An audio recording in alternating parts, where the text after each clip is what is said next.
Pontes. Os alunos aqui do Colégio Bento Lima trabalham em gêneros textuais e fizeram menção à pessoa do astronauta.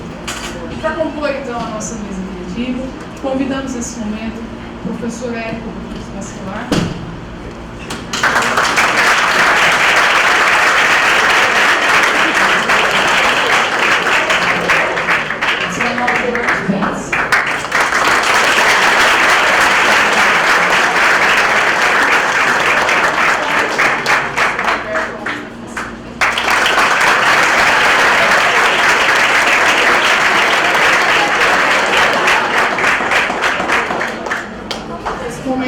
Passo a palavra ao nosso ministro e diretor-geral, professor Érico Rodrigues Bacelar.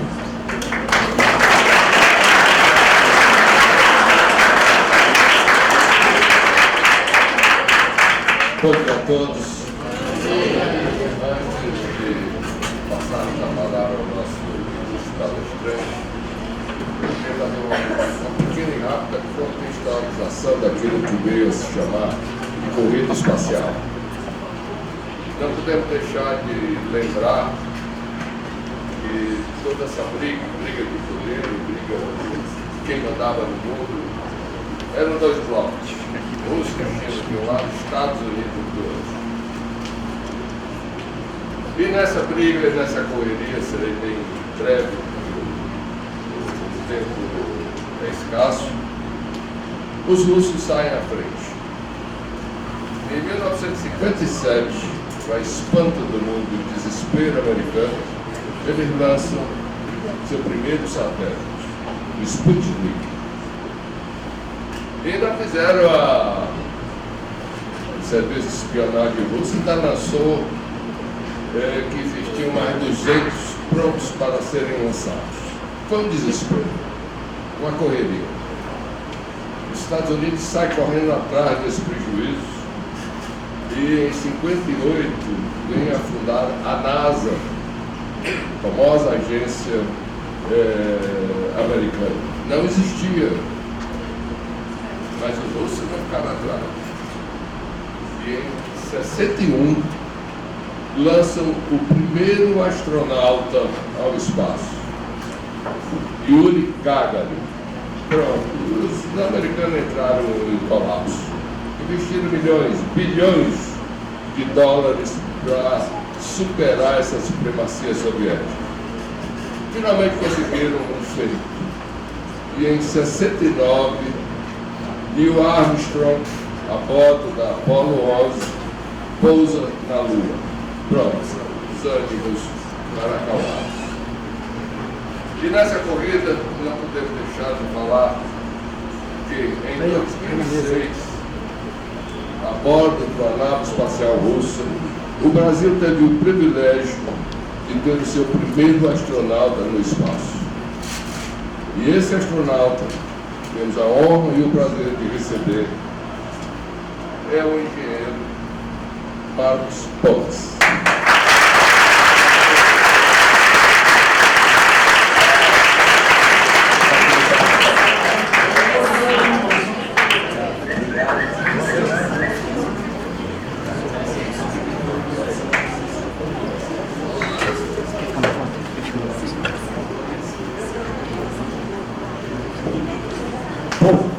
Antes de mais nada, eu gostaria de agradecer por essa oportunidade, agradecer ao nosso Érico e a todos que estão aqui, a toda a diretoria, cada um de vocês também, por estarem aqui hoje. Por que eu estou falando isso? Às vezes o pessoal pode até perguntar isso, você está meio de uma campanha política, você não deveria estar na rua, né, buscando votos, essas coisas?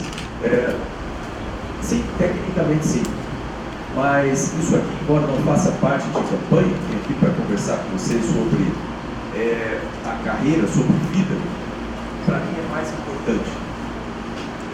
Vocês são mais importantes. Porque vocês são o futuro. Olha de lado. De repente, entre vocês aqui, do lado do seu lado, pode estar sentado o Prêmio Nobel. O Prêmio Nobel pode estar nessa sala aqui. De repente, nessa sala, pode ter um futuro presidente do Brasil, pode ter aqui um futuro astronauta e etc. E por isso que para mim estar com vocês aqui é muito importante. Deixa eu vou contar uma história rapidamente, vou tentar sair do som aqui.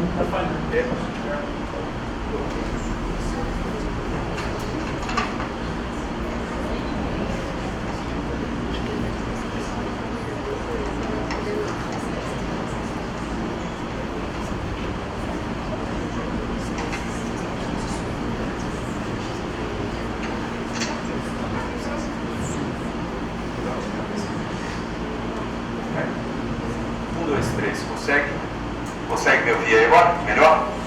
Então,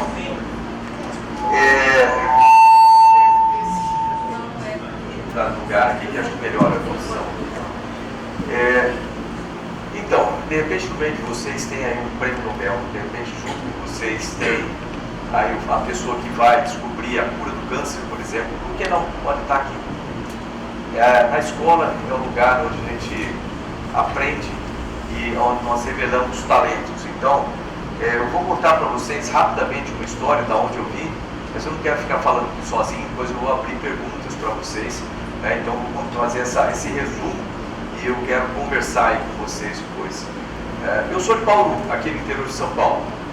E às vezes o pessoal fala assim, pô, esse cara é astronauta, ele é o primeiro astronauta profissional a representar o país do hemisfério sul do planeta Terra, como foi falado, o primeiro ser humano a ir ao espaço foi o Yuri Gagarin, em 12 de abril de 1961, e ele foi o primeiro da Terra. Eu sou o primeiro do hemisfério sul do planeta Terra a representar um país do hemisfério sul. E eu tenho muito orgulho de dizer que eu sou brasileiro, sou paulista, sou de Bauru, aqui perto, na cidade de Bauru. Eu comecei a minha vida na periferia. Isso é um ponto importante também para a gente ter em mente. Não importa de onde você parte, importa da direção que você vai e a atitude que você tem perante isso aí. Meu pai, ele era servente de serviços gerais no Instituto Brasileiro do Café. Ele cara que limpa o chão, faz café, corta grama, tipo um faxineiro do Instituto Brasileiro do Café. A minha mãe, Dona Zuleika, era escriturária da Rede Ferroviária Federal. Somando o salário dos dois, a vida era apertada, eu morava na periferia lá de Bauru, corria descalço por lá, jogando bola, sonhando em ser piloto. Mas não tinha a menor condição de pagar para as horas de voo. Então os pilotos deram tudo falar, pô, vai para a Força Aérea. A Força Aérea você pode ter uma carreira, você pode voar e assim por diante. Mas para entrar, passar no vestibular da Academia da Força Aérea, você tem que estudar bastante. E além disso, eu tinha que trabalhar para ajudar em casa. Então, quando eu tinha 14 anos, eu consegui uma vaga no Senai. Isso que eu falo tanto da importância do ensino profissionalizante, consegui uma vaga no Senai. E eu estudava de manhã no Senai, fazia curso de eletricista. À tarde, eu trabalhava na Rede Ferroviária Federal como eletricista aprendiz, ganhava meio salário mínimo. Um meio salário mínimo, antes do desconto ainda, eu tinha desconto, etc. Um meio salário mínimo. Aquilo lá eu pagava o curso noturno do Liceu Noroeste, que estava começando, na verdade, era a única escola que tinha colégio técnico profissionalizante em eletrônica que eu queria fazer. E foi assim então que eu fiz o ensino médio. E aí você deve estar perguntando, o que você fez para passar no vestibular da academia? Você não tinha nem tempo nem dinheiro para fazer cursinho. Eu não tinha, mas eu tinha vontade. Vontade é a parte mais importante. E aí, no momento que eu tinha de folga dentro da automotiva, era o momento que eu pegava os livros ali no bolso do macacão, estava estudando livros de física, matemática, etc. Um dia daqueles lá, eu saí com o livro embaixo do braço, lá na oficina, e aqueles caras já trabalhavam lá há bastante tempo, amigos meus, um deles falou para mim, falou assim, ô moleque, você está o tempo todo com esse livro embaixo do braço, você está estudando para quê? Eu estou estudando para fazer a prova na academia, eu vou ser piloto, não vou ficar aqui não. Você ser piloto, cara, na real, vai ser coisa para filho de rico, você nunca vai conseguir, você vai ficar frustrado. Podem esperar que isso vocês vão ouvir muitas vezes na vida de vocês, quando vocês falarem dos seus sonhos, as pessoas vão virar para você e falar assim, isso não vai ser possível, você não vai conseguir, e coisa do tipo. Não dê ouvido a esse tipo de pensamento negativo. Não contamine o seu sonho com ideias negativas. Primeiro você realiza aqui, depois lá fora. Você precisa acreditar no seu sonho. Mas eu cheguei em casa aquele dia, estava chateado, estava jantando uma canja de galinha, minha mãe chegou do trabalho, ela era italiana, brava, aqueles olhos azuis assim, olhou bem para mim e falou assim, o que foi? Fala logo o que foi. Não, eu falei para meus amigos que eu quero ser piloto, eles falaram que é impossível. Eu acho que eles têm razão, pensa bem, eu não estou fazendo cursinho, como é que eu vou passar? Para, presta atenção, ela falou. Aí eu olhei bem para aqueles olhos azuis dela e falei assim, olha, você pode ser tudo o que você quiser na vida, desde que você estude, trabalhe, persista e sempre faça mais do que espero de você. Vou repetir isso aí para vocês guardarem. Estude, trabalhe, persista, sempre faça mais do que espero de você. Com isso você vai conseguir ser o que você quiser na sua vida. Pode ter certeza disso aí. Bom, acreditei nela, fiz a prova da academia, passei, fui para a academia da Força Aérea, passei em segundo lugar no país, inclusive, fui para lá. Academia são 4 anos, você faz curso de administração pública, curso de pilotagem, me formei como piloto da Força Aérea, aspirante, aviador. De lá fui para Natal, no Rio Grande do Norte, para fazer curso de piloto de caça. E 242 cadetes que entraram na minha turma, 28 se formaram como piloto de caça. A aviação de caça, aqueles jatos, você deve ter visto já, agora assiste o Maverick, o filme que está passando, aquilo lá é o piloto de caça. Eu era ala da aviação de caça, esse avião que voa aqui é o líder, eu era ala. Aí eu fui para Santa Maria, no Rio Grande do Sul, já como piloto operacional. Lá eu me tornei líder de esquadrilha, instrutor de aviação de caça, instrutor de liderança. Casei, meu filho Fábio nasceu, a vida ficou estabilizada, mas eu resolvi estudar mais. Vocês vão me ver falando isso muitas vezes. Se você quiser ter sucesso na vida, você vai ter que sempre estudar mais, sempre aprender mais. E agora, cada vez mais, com o desenvolvimento de tecnologias, as coisas exigem que você acompanhe esse desenvolvimento. Isso acontece conforme uma lei que o pessoal chama de lei de Moore, acontece exponencialmente, você vai ter que o tempo todo acompanhar isso aí. É a vida. Se você acha que quando você sair da escola você não vai ver mais livros, muito errado. Quando você sair você vai ver muito mais livros. E pensando nisso, eu resolvi fazer a prova do ITA, Instituto Tecnológico de Aeronáutica, lá em São José dos Campos, para fazer engenharia, para justamente ter mais abertura de mercado na minha carreira. Fui lá, fiz o vestibular, passei para engenharia aeronáutica no ITA. Depois, o curso é bastante puxado, mas se dá uma base muito boa em resolução de problemas. E aí eu percebi que na divisão de ensaios em voo, lá no CPA, são feitos os testes dos aviões da Força Aérea, os aviões da Embraer, por exemplo. E como é que é isso? Por exemplo, o que faz um piloto de teste? Imagina que o engenheiro vai lá, projeta um avião, projeta um computador, depois faz os ensaios de túnel de vento, faz um protótipo ali, depois faz o primeiro protótipo, testa a estrutura, depois faz um protótipo, fica aquele protótipo pronto para voo, no hangar, aquele avião bonito lá no hangar, mas ninguém voa. Aí eu olho para cá do outro e falo assim, pô, bonito, né? Bonito. Quem vai voar? Aí aparece o piloto de teste, eu. Então a gente testa avião que nunca foi voado, ele testa sistemas que nunca foram feitos, que nunca voaram, isso que o piloto de teste faz.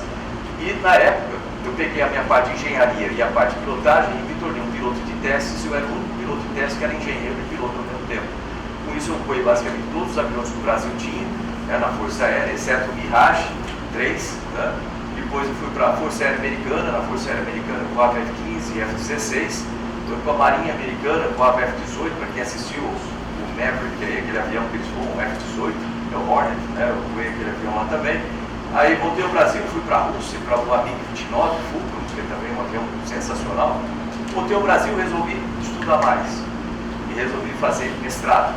Por quê? Eu já estava querendo ser astronauta, e aí eu vi que para eu conseguir equalizar a minha carreira com a carreira dos astronautas americanos, eu precisava fazer um mestrado, um doutorado na área. Eu fiz um mestrado em otimização de trajetórias orbitais lá no ITA.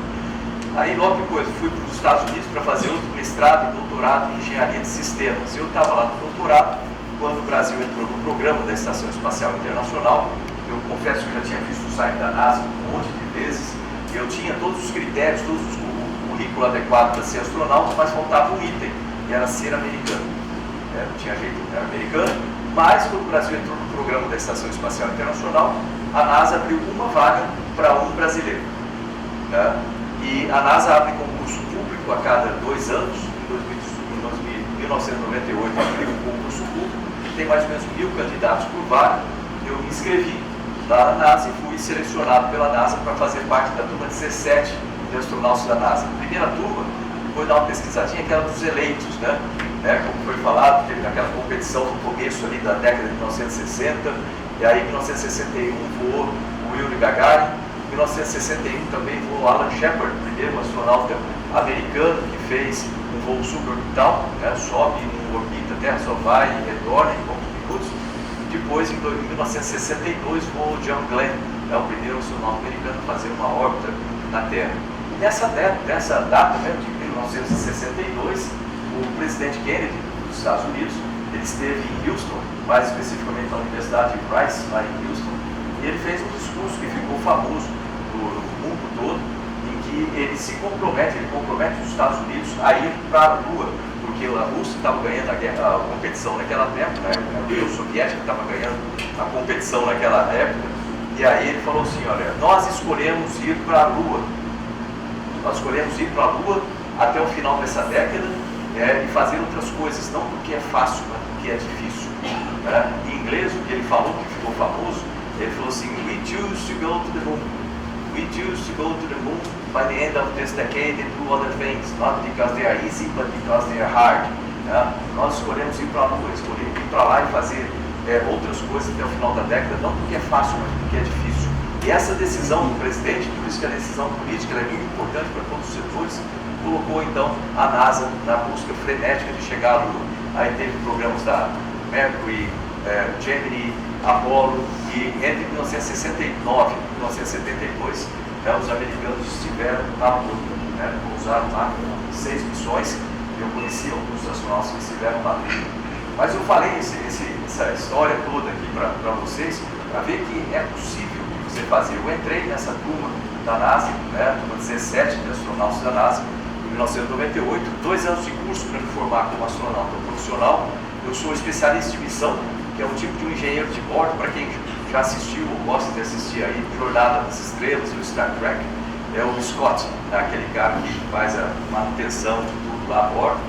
Eu também fui chefe de toda a parte de software da Estação Espacial Internacional para a NASA, também fui chefe de toda a parte de integração de módulos de diversos países lá também, fui responsável pelo laboratório japonês, eu esperava voar em 2001, eu me formei em 2000, não aconteceu, 2002 não, 2003 teve um acidente da Colômbia, tudo ficou parado, perdi 7 amigos lá naquele acidente, e todos os voos parados nos Estados Unidos, em 2005, me ligaram, falaram que eu ia voar com os russos, fui um dos primeiros astronautas do lado americano a voar com os russos. Para cumprir a minha função a bordo, manutenção, montagem de sistemas, eu tinha que conhecer bem os sistemas russos, eu conheci o sistema dos outros, mas não os russos, eles têm os próprios cosmonautas lá. Aí, normal, é ter 1 ano e meio, 2 anos para treinar para isso, mas eles me deram 5 meses só. E eu tinha que fazer tudo, aprender tudo lá no curso em 5 meses. Além disso, nos 3 primeiros meses, tinha que aprender a falar russo, que não é muito simples, como você pode imaginar, porque os checklists são em russo, manual em russo, painel em russo, controle fala russo, lá, então você tem que aprender russo também. E é uma língua chata de aprender, é difícil de aprender, mais complexa que o português, é bastante difícil falar em russo, Otitrudli gabarito na rússia языке. Mas é possível, precisa estudar bastante, nó, это можно, adutite menor, это можно. É claro que é possível, конечно, это можно. É possível você aprender tudo o que você quiser, se você se dedicar para aquilo lá, esse é o recado para vocês. Então, fui lá para a Rússia, fiz o treinamento na Rússia e depois, no dia 29 de março de 2006, eu estava lá a bordo de um foguete russo no Cazaquistão, exatamente da mesma plataforma que o Yuri Gagarin decolou no dia 12 de abril de 61, eu estava lá no dia 29 de março de 2006, a bordo de um foguete Soyuz 1. Ele tem 200 toneladas de combustível, você está sentado numa bomba de tamanho bem grande, imagina um edifício de 16 andares, é mais ou menos o tamanho desse foguete, são 49 metros de altura. E naquele momento a pessoa me pergunta, se dá medo? Lógico que dá medo, você não é doido, você sabe o risco que você corre. Medo é natural, não tenho medo de ter medo. Eu sou coach também, eu trabalhei com muita gente e pessoas que são super capazes, super competentes, mas por causa do medo de quê? Medo de falhar, medo de errar, medo que as pessoas vão pensar, medo que as pessoas vão falar, a pessoa vai se encolhendo, o tempo vai passando, a pessoa tem um monte de ideia, mas vai se encolhendo, e a vida vai passando, chega uma hora que está cabelo branco, e eu olho para trás e falo, o que eu fiz na vida? Nada, eu fiquei com medo de fazer. Não deixem o medo te vencer. Não deixem o medo te vencer. Você sabe o que faz a diferença entre as pessoas que vão e realizam grandes coisas na vida? Aquelas pessoas que ficam encolhidas lá, com medo que a vida passa, que a pessoa não realiza nada, fica na fantasia, querendo fazer alguma coisa, mas não coloca em prática. A diferença é uma palavra simples, mas muito importante. É um valor que chama coragem. É coragem para você fazer o que você precisa fazer, quando você precisa fazer, da forma que você precisa fazer. E isso envolve também uma coisa muito importante da vida de todos vocês, que chama disciplina. Já reparou que muita às vezes você não quer estudar para uma prova, você quer deixar para o último dia. Você fala assim, se eu estudar aos poucos, eu vou ter muito mais sucesso. Não, mas eu vou deixar para o último dia. Você vai procrastinando aquilo lá, esperando o momento. Disciplina é muito importante para tudo que vocês vão fazer na vida. Então, aprendam a ter disciplina nas coisas simples, porque depois você vai ter disciplina nas coisas mais complexas. Aprendam a ter coragem nas coisas simples e depois você vai ter coragem nas coisas complexas. Se você quiser ter coragem, é uma competência que você consegue aprender observando outras pessoas também. Se você observar, primeiro você começa a copiar uma pessoa que tem coragem. Você começa a agir como se fosse aquela pessoa. Na sua cabeça você fala assim, aquela pessoa, numa situação dessa, o que ela faria? Ela faria tal coisa, e você faz aquilo lá. Lembre sempre de colocar coragem junto com inteligência. Porque coragem sem inteligência vira inconsequência. Então, você tem que ter coragem, você tem que usar a sua cabeça para fazer a coisa correta, da maneira correta. Cada vez que eu tinha medo lá, passava a mão na bandeira do Brasil assim, falava assim, eu estou indo sozinho, está todo mundo comigo, tinha uma bandeira no braço. E digo de passagem, durante a decolagem, eu apontei para a bandeira, apontei para cima, dizendo assim, olha, estamos todos indo juntos para cima, porque a bandeira do Brasil representa todos nós, cada um de nós. Se vocês prestarem mais atenção lá na filmagem, vocês vão ver que eu apontei com 2 dedos, porque um só dá a noção de juntos, nós estamos indo juntos para cima. Que é isso que a gente precisa fazer. Que cada um de vocês pense dessa forma. Se a gente quiser ter um país de sucesso, a gente precisa ter coragem e trabalhar juntos. Trabalhar juntos. Não tem 2 países, 3 países, tem só um país, uma só bandeira. Não precisa se juntar para ter sucesso nesse país. Cada vez que eu tinha medo de passar a mão na bandeira do Brasil, eu falava que estou indo sozinho. Todo mundo está junto comigo, essa bandeira representa todos nós. 6 segundos da decolagem, os motores acendem. Quando eles acendem, aquele foguete vibra tanto que chega a trincar o esmalte dos dentes. 9 minutos depois, eu já estava no espaço. Só 9 minutos. 9 minutos você sai do chão, lá no Cazaquistão, chega no espaço a 200 km de altitude, do outro lado do planeta, com 25.000 km/h de velocidade. É agressivo pegar 25.000 km/h em 9 minutos. Vai acelerar muito, você vai ficar colado na cadeira lá com 100 Gs. E quando você chega lá, tem o corte dos motores, eu soltei as luvas, ficaram flutuando assim na minha frente. Aquele foi o momento que eu estava realizando o meu sonho de ser astronauta. Pensei tantas vezes naquilo lá, eu sonhei tanto com aquilo, e aí aquilo estava acontecendo na vida real. Eu espero que cada um de vocês tenha grandes sonhos, porque um dia, e guarde, preserve, trabalhe nesse sonho, porque um dia você vai realizar esse sonho, e você nunca vai esquecer daquele momentinho ali. Eu soltei os cintos um pouquinho, fui lá na janelinha lá fora, e aquele planeta azul, maravilhoso. As pessoas perguntam, o que você pensou naquele momento que você chegou lá e viu o planeta de fora? Afinal de contas, se vocês forem pensar, menos de 600 pessoas na história da humanidade já estiveram no espaço. Menos de 600 pessoas na história da humanidade já estiveram no espaço. Se você somar as pessoas que estão vivas hoje, na população do mundo, cerca de 7 bilhões de pessoas. Somar as pessoas que já nasceram e morreram, vamos supor aí 3 bilhões de pessoas. Somar tudo isso aí, uns 10 bilhões de pessoas. Então, uma população de 10 bilhões de pessoas, menos de 600 já estiveram no espaço. E eu fui um desses. Eu tive essa oportunidade de olhar a Terra, mas não cheguei lá por sorteio. Você chega lá porque eu estudei a vida inteira, como vocês viram aí, trabalhei a vida inteira para chegar lá. Naquele momento, olhando aquele planeta azul, a primeira coisa que passou na minha cabeça foi lá de trás, quando eu estava na oficina da rede ferroviária, lá como eletricista aprendiz. Eu falei para os meus amigos que eu queria ser piloto. Eles falaram para mim, você ser piloto é impossível, isso é só coisa para filho de rico, você nunca vai conseguir fazer isso. E depois, quando eu cheguei em casa, a dona Zuleika, minha mãe, com os olhos exatamente da mesma cor da terra, aqueles olhos azuis, olha para mim e fala assim, você pode ser tudo que você quiser na vida, desde que você estude, trabalhe, persista e sempre faça mais onde espero de você. E ela estava certa. Ela não pôde ver isso com os olhos azuis dela, porque ela faleceu em 2002, esse voo aconteceu em 2006. Mas de alguma maneira, eu acho que ela pôde sentir aquilo lá. Para mim, compartilhar com ela aquele momento muito especial de felicidade foi muito importante. Vocês vão notar na vida de vocês, quando você consegue realizar uma coisa, geralmente você vai lembrar das pessoas que tentaram puxar seu tapete, das pessoas que tentaram te prejudicar, e elas aparecem de bando. E você tem que pensar nesse momento, não é nessas pessoas, você tem que pensar naquelas que te ajudaram. Às vezes é uma mãe, como no meu caso, um pai, um irmão, um amigo, um professor, uma professora, que são a carreira mais importante que existe, porque sem professor e professor não existe nenhuma outra carreira. Não sei se vocês pararam para pensar sobre isso, se não tiver professor e professora, você não tem advogado, médico, engenheiro e qualquer coisa. Então, é importante valorizar, né, os professores. E valorizem as pessoas, porque a impressão que você tem, a sensação que você tem no espaço quando você olha para a Terra, é que você é completamente insignificante. Estranho, né? Você fez tudo isso para chegar lá e provar para você mesmo que você é insignificante. Chega para lá, você percebe que essas pessoas são arrogantes, eu sou fulano, esquece.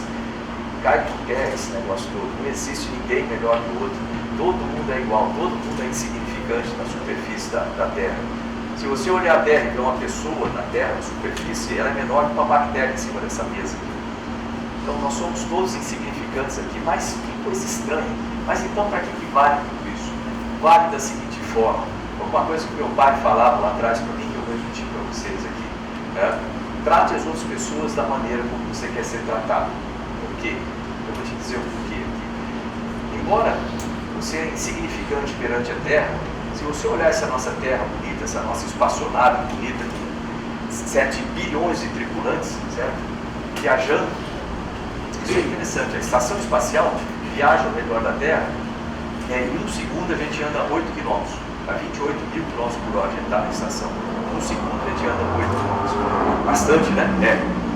Agora pensa no seguinte, a nossa Terra, vocês lembram que tem movimento de translação, de rotação, movimento de translação ao redor do Sol, certo? Dá uma volta do Sol uma vez por ano. Qual que é a velocidade que a Terra circula ao redor do Sol? Para pensar sobre isso.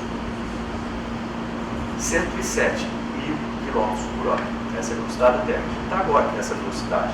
107 mil km por hora significa que em um segundo, na hora que você piscar o olho, a Terra já está a 30 km no lugar onde ela estava quando você começou a piscar. Essa é a velocidade da Terra, certo? Mas naquele instante lá, olhando, você se sente insignificante perante a Terra. Sim, eu sou insignificante, mas essa Terra da gente, comparada com o restante do universo, também é insignificante. É um pontinho lá no meio do universo.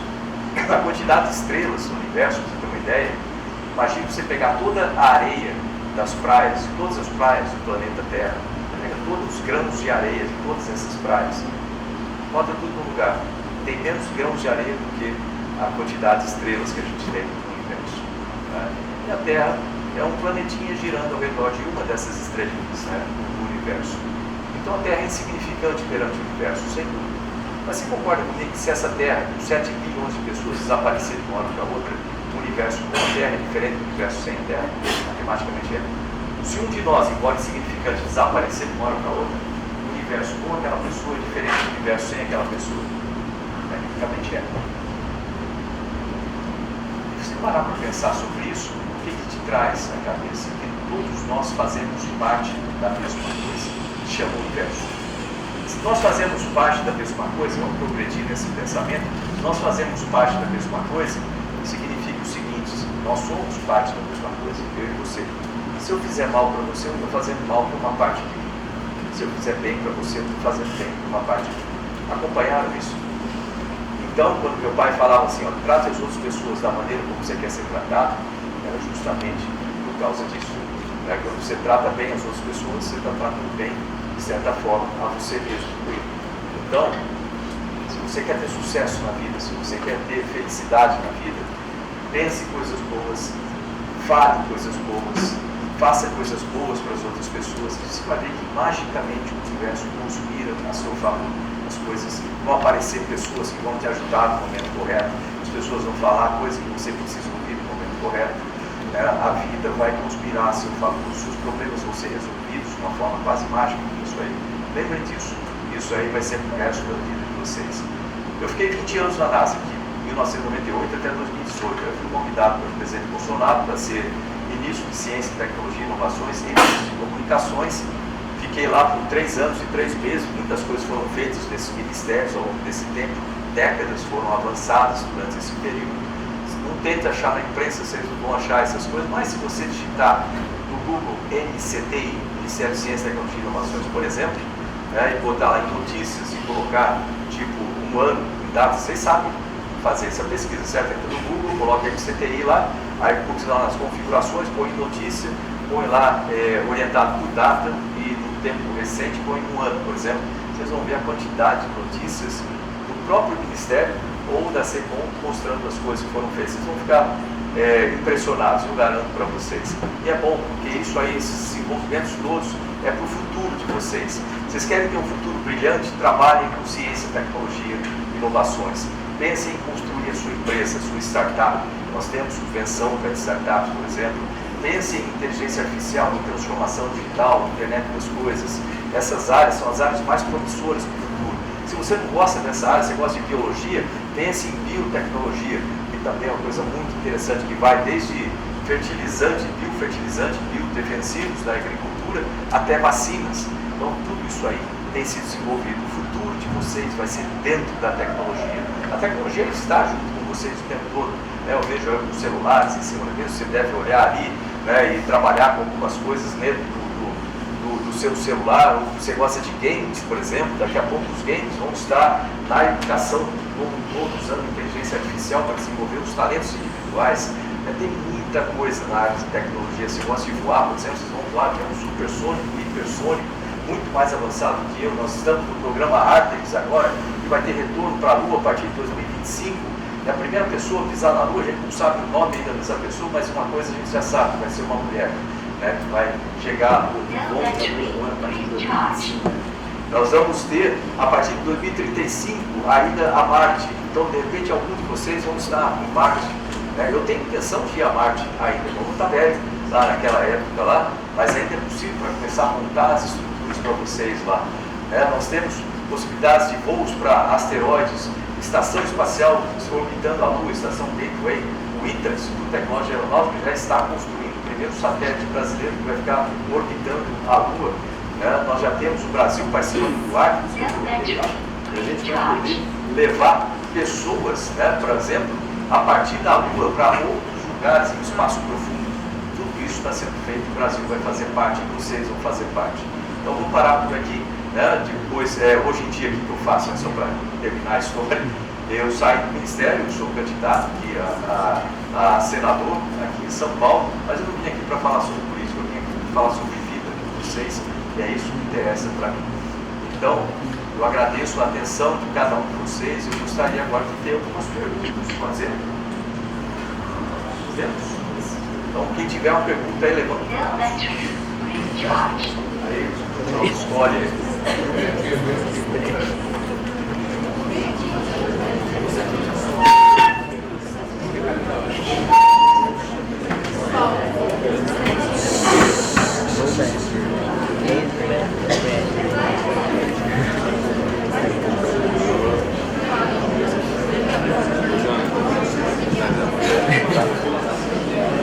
Bom dia, tudo bem?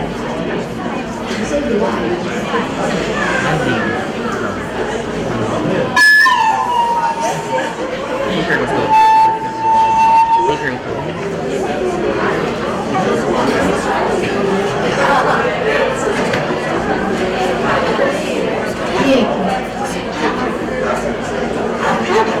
Aqui o seguinte, se eu vi, só para vocês se eu vi automático, não, mas, aí vem o mas é o seguinte, a NASA considera praticamente 100% a probabilidade de existência de vida fora da Terra. Eles chamam de exobiologia. Mas isso pode ser uma bactéria, pode ser um fungo, pode ser uma vida inteligente, e certamente pode, não sei, muito provavelmente não vai ser uma forma parecida com a gente, porque tem que ter 2 braços, 2 pernas, uma cabeça, um tronco, pode ser alguma coisa bem diferente. Algumas pessoas até teorizam aí umas ideias de malucas assim, mas é fato que a vida é espalhada pelos planetas através de cometas, de asteroides, etc., trazendo, vamos dizer assim, os primeiros elementos necessários para o desenvolvimento de vida. E que dessa forma talvez a Terra tenha recebido os primeiros elementos. Isso se chama, essa teoria, depois pesquisem aí, chama panspermia.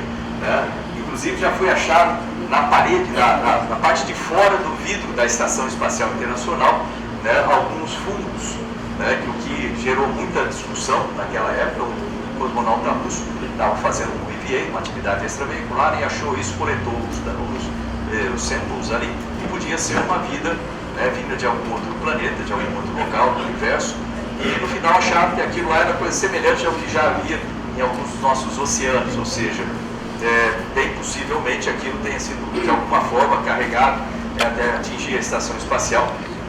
né, e estavam conseguindo sobreviver do lado de fora, ou seja, em condições muito ruins em termos de radiação, obviamente sem ar, né, no vácuo. Então, vocês verem que existem certos sistemas na Terra